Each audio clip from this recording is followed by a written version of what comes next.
are there any foods we should be entirely avoiding in perimenopause and menopause? Yeah, of course.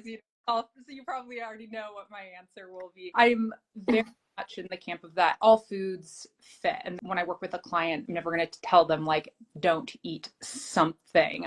Our body during this time can be more, less stress resilient. And so things like caffeine and alcohol are going to impact us more than they would in our 20s. So there are some nutritional things that can come up during this phase, but I really like to think more on like adding things in.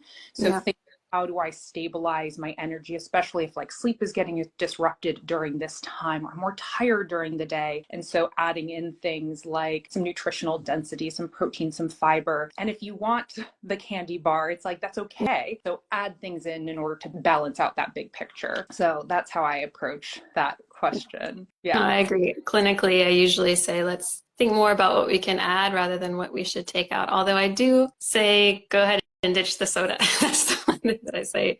If you can live without it, that's really, really not doing you any favors. Yeah. And there are, like, I think with intuitive eating, sometimes there can be this misconception that intuitive eating is saying that like everything is healthy. We're not saying that soda and water are nutritionally equivalent, but that morally equivalent. And many different ways that we can show up for our health and being able to get to a point where it's not a moral decision. We get to approach a meal and to decide what is going to feel the best. So what's going to taste up in the way that I want it to. And part of intuitive eating is gentle nutrition. And that might look like, okay, like soda is going to be a large amount of sugar. And how is that going to make me feel? Is there something else that I could have that's equally refreshing, that is maybe more nutritionally dense? And sometimes we just want to know one meal or drink is going to make or break anything. Being able to make those decisions in a very morally neutral way.